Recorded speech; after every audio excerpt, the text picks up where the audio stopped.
এটা হচ্ছে tuna chunk. এটা আমি স্পেন্সার থেকে কিনে আনাই। এটা একটা জলের মধ্যে থাকে, তারপর জলটা ফেলে দিয়ে তারপর চাঙ্কটা নিয়ে নিই। আমি বাটার দিলাম, বাটার দেওয়ার পরে এর মধ্যে গার্লিক অ্যান্ড গ্রিন চিলি দিলাম, তারপরে অনিয়ন অ্যান্ড বেল পেপার্স, তার মধ্যে হচ্ছে টুনা চাঙ্কটা দিয়ে দিলাম, তারপরে মেয়োনিজ দিলাম, তার মধ্যে ইংলিশ সস দিলাম, মাস্টার্ড সস, তারপরে একটুখানি রেড চিলি, একটু ধনে পাতা দিয়ে একটু ব্ল্যাক পেপার দিয়ে একটা স্টাফিং রেডি করলাম। স্টাফিংটা রেডি করেছিলাম, আমার প্রচুর স্যান্ডউইচ অর্ডার ছিল, তার জন্যে টুনা স্যান্ডউইচ আমার কাস্টমারদের ভীষণ favourite. Tuna crepe, tuna sandwich, tuna roll, tuna chop, anything, তুমি যে কোনো জিনিস টুনায় ওটা স্টাফিং বানালে তোমরা করতে পারো। তারপরে আমি এটাকে ব্রেডের মধ্যে দিয়ে ব্রেডটাতে ভালো করে বাটার লাগিয়ে নিলাম। নেওয়ার পরে আমার গ্রিলারটা খারাপ হয়ে গেছে, তার জন্য আমি এখন গ্রিলার প্যানেই করি, এবং প্যানে করলেও ভীষণ ভালো হয়। তার মধ্যে স্যান্ডউইচ করার সময় তুমি প্রথমে বাটার লাগিয়ে নিলে ব্রেডের মধ্যে, তারপরে দিয়ে দিলে স্টাফিংটা, তারপরে ওপরে মেয়োনিজ, চিজ, একটু ব্ল্যাক পেপার দিয়ে আমি যখন টুনা স্টাফিং বানাই আমি তখন এর মধ্যে কিন্তু কিছু ড্রাই ফ্রুটসও দিয়ে দিই, যা বাড়িতে থাকে। আমার কাছে ম্যাঙ্গো ছিল, ড্রাই পাইনাপেল ছিল, সেগুলো আমি দিয়েছি। খেতে খুব ভালো লাগে তাহলে। আর টুনার খেতে অদ্ভুত টেস্টি, ভীষণ ভালো। এগুলো বিদেশেই পাওয়া যেত, এখন এখানেও সব পাওয়া যাচ্ছে, আর প্রচণ্ড বাচ্চারা এটা পছন্দ করে। টুনা ফিশ খেতে ভীষণ, টুনা কোল্ড স্যালাড খেতেও ভীষণ ভালো লাগে। আর আমার বানানো অর্ডার ছিল হচ্ছে চিকেন ক্রেপ। চিকেনের স্টাফিংটা আমি এরকম করে বোনলেস চিকেন দিয়ে বানিয়ে রেখেছিলাম। তারপরে হচ্ছে আমি তোমাদের ক্রেপটা কী করে বানাই তোমাদের বলি। ডিম লাগবে, দুধ লাগবে, ময়দা লাগবে। একটা ডিম, হাফ কাপ দুধ বা 1 কাপ দুধ, তার সঙ্গে হয়েছে 2 চামচ ময়দা। ক্রেপ ভীষণ পাতলা হবে, রুটির মতন হবে কিন্তু ভীষণ পাতলা। আর এর মধ্যে একটুখানি নুন আর একটু ব্ল্যাক পেপার দিয়ে দেবে। তারপর তোমাকে দিতে হবে, তারপর তুমি যখন প্যান বসাবে, প্যানের মধ্যে ভালো করে বাটার ব্রাশ করে নেবে। দেখো আমার স্যান্ডউইচ রেডি হয়ে গেছে। বাটারটাকে ব্রাশ করে নেবে, তারপরে ক্রেপের ব্যাটারটাকে ঢালবে, যেমন করে আমরা পাটিসাপটা বানাই ওরকম করে, কিন্তু ভীষণ তাড়াতাড়ি হয়ে যায়। একদম প্যানে বেশিক্ষণ রাখতে নেই, তাহলে এই হোয়াইটিশ ব্যাপারটাই চলে যাবে। দেখো আমি কীরকম করে প্যাকিং করি, এরকমভাবে আমার স্যান্ডউইচ চাই প্যাক হয়ে। একা হাতে এত সামলানো সত্যিই কঠিন। একজন যদি কেউ থাকতো ভিডিওগুলো করে দিত তাহলে আমার খুব সুবিধে হতো। কী করা যাবে, কেউ নেই। হইচই চুলবুলো যদি পারতো তাহলেও আমার কতটা সুবিধে হতো। মানে একা রান্না করা, বাজার করা, পরিষ্কার করা, বাসন মাজা, তারপরে ছবি তোলা, এডিট করা একটু টাফ হয়ে যায়। এই দেখো আমি এটা ক্রেপ বানাচ্ছি।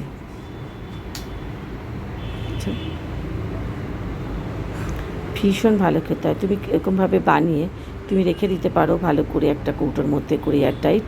যখন ইচ্ছা হবে তুমি নিয়ে জাস্ট একটু গরম করে খেয়ে নিতে পারো। যা কিছু স্টাফিং বাড়িতে থাকবে তুমি সেটা এর মধ্যে দিয়ে দিতে পারো। কোনো ভালো পনিরের তরকারি রয়েছে বা এগের কিছু রয়েছে, তুমি এর মধ্যে দিয়ে খেয়ে নেবে। বাচ্চাদের ভীষণ ভালো লাগবে খেতে। যদি কিছু না থাকে চকলেট মেল্ট করে ভেতরে দিয়ে দেবে, বা চকলেট সস কিনতে পাওয়া যায় সেটাও দিয়ে দেবে, তাহলেও ভীষণ ভালো লাগে খেতে। এটা সবার ভালো লাগে, আর এত সফট হয় কি বলবো।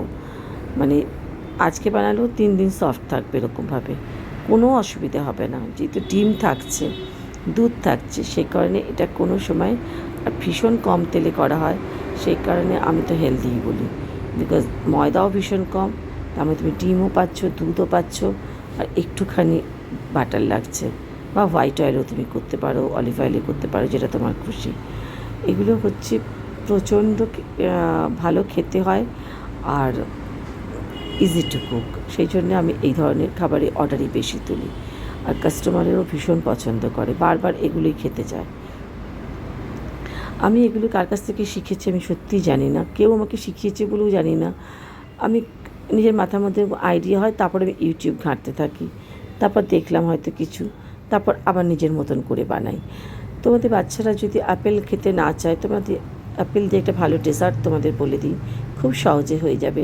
আপেলগুলো রিং রিং করে কাটবে, আর তারপর তোমরা চকলেটকে মেল্ট করবে।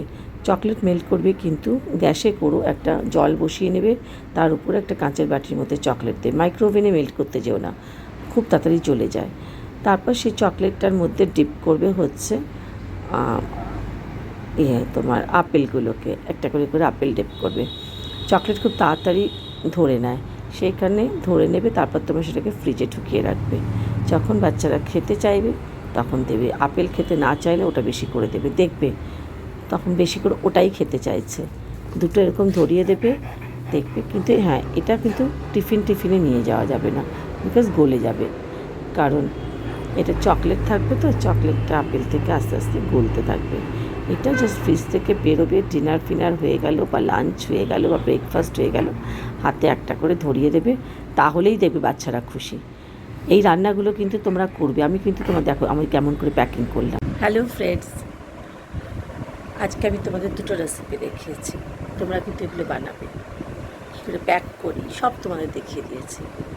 তোমাদেরও কিন্তু ইচ্ছে হলে তোমরাও কিন্তু এরকম ব্যবসা শুরু করতে পারো।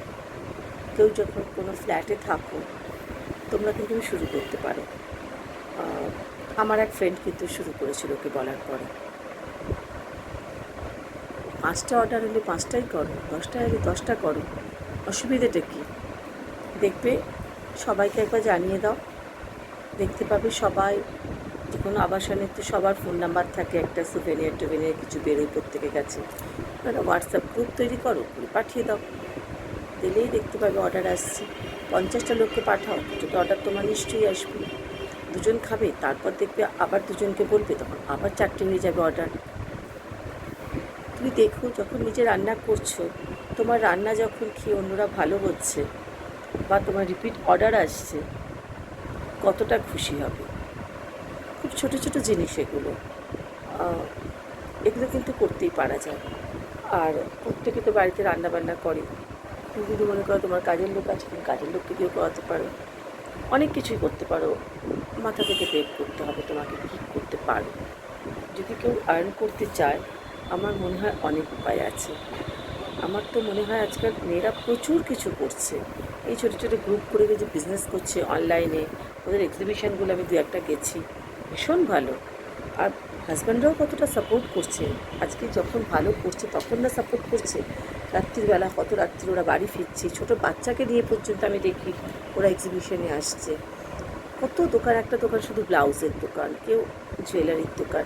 ঠিক সময় তারা সমস্ত এক্সিবিশনে যাচ্ছে, তারপরে তারা অনলাইনে দেখাচ্ছে, ঠিক সময় তারা ডেলিভারি করছে। এটা কিন্তু প্রচণ্ড ভালো একটা জিনিস। একজন দেখি জুতো দেখায়, শুধু কত ভালো ভালো বিদেশের জুতো দেখাচ্ছে। আমি ওকে জিজ্ঞেস করেছিলাম এক্সিবিশনে কি কেমন তোমাদের চলে, হচ্ছে খুব ভালো রেসপন্স। না হলে কি করছি এত রাত অবধি, কোথায় উত্তরপাড়া থেকে এসছে, আমার বাড়ির পাশেই ছিল একটা এক্সিবিশন, কোথায় উত্তরপাড়া থেকে এসছে, কোথায় ডায়মন্ড হারবার থেকে এসছে। আমার দেখে এত ভালো লাগছিল যে মেয়েরা যখন এরকম কাজ করে, নিজেরাও কী সুন্দর স্টলেই সব সেজে গুছিয়ে শাড়ি টাড়ি ব্লাউজ টাউজ পরে বসে আছে, দারুণ দারুণ জুয়েলারি পরে। আমার তো বেশ ভালো লাগে। সব মেলাতে গেলেই দেখি বাড়ির অনেক 3-4জন বন্ধুরা মিলে রান্নার স্টল দিচ্ছে, এগুলো কত সুন্দর। আর শাড়ির ব্যবসাতে এখন প্রচুর লোকজন করে, আমাদের অনেক বন্ধুরা শাড়ি বিজনেস করে। আমি তোমাকে বলি, শাড়ির বিজনেসে কিন্তু প্রচণ্ড প্রফিটেবল, অসম্ভব প্রফিটেবল শাড়ির বিজনেস। তুমি যে কোনো একটা মিনিমাম শাড়ি তো তুমি 300-400 টাকার চোখ কান বুঝে তুমি প্রফিট করতে পারবে। যে কোনো খাটনিও নেই তোমার, আনা, সিলেক্ট করা, তারপর তোমাকে সেটাকে প্রাইস ট্যাগ লাগাও। অনলাইন এখন তো হয়ে গেছে আরও সুবিধে, বাড়ি থেকে কাউকে লোক বসিয়ে দাও যে তোমাকে সবটা রুমিং করে দেখাবে। তুমি জেনুইন জিনিস দিয়ে দেখবে ঠিক হবে। করুক না, কত লোক করবে, চাহিদাও তো প্রচুর। এখন প্রচুর ছেলে মেয়ে শাড়ি পরছে। এই যে জুয়েলারির বিজনেস করে, ভীষণ ভালো। এরকম তোমাকে মাথা থেকে বের করো, ইউনিক কিছু তোমরা করতে পারো। কিন্তু ভেবে দেখো, আজকাল সবাই কিছু না কিছু করছে, হয়তো করো আমি জানি না, আমাকে বললে আমার ভালো লাগবে শুনতে। আর মেয়েদের ফাইন্যান্সিয়াল ইন্ডিপেন্ডেন্ট হওয়াটা ভীষণই দরকার, এটা আমার সবসময় মনে হয়েছে, আমাকে এরা বোঝানোও হয়েছে ছোটোর থেকে। আর আমি আমার পরবর্তী জেনারেশনকে বলি যে কোনো কিছুর বিনিময়ে, চাকরি ছাড়া কোনো কিছুর বিনিময়ে, যে যতই আমাকে ভালো রাখুক, যে যতই আমাকে ভালোবাসুক, তোমার ফাইন্যান্সিয়াল ইন্ডিপেন্ডেন্স ভীষণ প্রয়োজন। কারণ কোনো সম্পর্কটাই পার্মানেন্ট না, কেউ সারা জীবন বাঁচবে না। সেই কারণে তুমি যদি নিজেকে নিজে ব্যস্তও রাখো, সেটাই তো কত ভালো। তুমি নিজেটা কিছু উপার্জন করছো, নিজের মতো কিছু কিনছো, নিজের মতো বাড়িতে কিছু কন্ট্রিবিউট করতে পারছো, সেটা কত ভালো নয় বলো? তোমারও ভালো লাগবে। তো সেই কারণে এখন যখন মেয়েদের আমি দেখি, ছোটো ছোটো মেয়েরা এত রাত্রে মেট্রো করে ফিরছে, ট্রেনে করে ফিরছে, বা সব আমার অফিসেও আমি দেখি কত দুটো করে বাচ্চা তারা সামলাচ্ছে, অফিস করছে, বাড়ি যাচ্ছে। আমার সত্যিই খুব ভালো লাগে, মানে এটাকে অ্যাপ্রিসিয়েট করার মতনই। আর মানে আমরা খারাপ ভালো তো সব কিছুই আছে, ভালোও প্রচুর কিছু হচ্ছে, শুধুই যে খারাপ, শুধুই কোনো খুনি করছে এরকম। প্রচুর মেয়ে প্রচুর বড় বড় পজিশনে কাজ করছে। আমি যখন হসপিটালে আমি যখন যাই, তখন যখন দেখি কত ছোটো ছোটো এই যে আইএস আইপিএস, আমার কী ভালো লাগে লেডিদের, এত অল্প বয়সে সব আইপিএস হয়ে গেছে বা আইএস হয়ে গেছে, কত ভালো লাগে বলতে, কত গর্বের বিষয় না? মেয়েরা প্রচণ্ড বুদ্ধিমতী হয়, অসম্ভব ধৈর্য হয়, অসম্ভব মমতা থাকে। সে কারণে আমাদের টপে যাওয়াটা অনেক ইজি, যেহেতু আমরা অনেক ধৈর্য থাকে, আমরা হঠাৎ করে মাথা গরম করি না। এগুলো মেয়েদের কিন্তু একটা কোয়ালিটি। সেই কারণে বড় বড় পোস্টে মেয়েরা থাকলে কিন্তু ভালোই। কিন্তু ওই যে মেয়েদের মধ্যে একটা জিনিস আছে, আমরা খুব বায়াসড হয়ে যাই, একটু কিছু শুনলেই ভেবে নিই, সেটা সত্য মিথ্যে যাচাই না করি তার পেছনেই দৌড়তে থাকি। এইটা একটা ব্যাপার। বড় পোস্টে না ভীষণ নিউট্রাল থাকার দরকার, যদি সেই জায়গাটা না থাকি, সেইখানে ওই জিনিসগুলো একটু ম্যাটার করে। ওই মেয়েলিপানা যেগুলো আমাদের থাকে, হিংসেমি, সমালোচনা করা, অযথা কারোর উপর রাগ হলো তো তাকে আমি একটা ভিন্ডিকটিভ অ্যাটিটিউড করা তার উপরে, এই জিনিসগুলো যদি আমরা অ্যাভয়েড করতে পারি, মানে তাহলে ডেফিনেটলি মেয়েরা অনেক বড় বড় জায়গাতে যেতে পারে, ভালো কাজ করতে পারে। এটা আমার মানে একদম বিশ্বাস। করছেও তো তাই, করছে না? কত বড় বড় পজিশনে সবাই আছে। চলো, আজকে বৃহস্পতিবার, অ্যাজ ইউজুয়াল আমার আজকে ভীষণ তাড়া। এক্ষুনি আমাকে ঘর মুছতে যেতে হবে, ঘর ঝাড় দেওয়া হয়ে গেছে, এখন আমি ঘর মুছবো, পুজো করবো, তারপর রান্না করবো। চলো, টাটা। রেসিপিগুলো তোমরা ট্রাই করো, আমার ব্লগ ভালো লাগলে তোমরা শেয়ার করো। আমার বাড়িটা না রাস্তার উপরে, আমি কিছুতেই অ্যাভয়েড করতে পারি না এত আওয়াজ। একে বাসের আওয়াজ, আমার নিচে প্রচুর স্টে ডগ তাদের আওয়াজ, আমার ঘরে ডগি তাদের আওয়াজ, ফ্যানের আওয়াজ। তো আমার পক্ষে এই সব লিমিটেশনস অনেক আছে, তোমরা একটু মানিয়ে নিয়ে শুনো আর কি। আমি যতটা পারি চেষ্টা করি। আমি এরপর কলার মাইক্রোফোন একটা ইয়ে আছে, মাউস স্পিকার না ওটাকে বলে, মাইক্রোফোন আমি কিনবো, প্ল্যান করছি, বাট একটু পরে, এক্ষুনি এরকম করেই তোমরা মানিয়ে নিয়ে শুনো, ঠিক আছে? চলো, টাটা।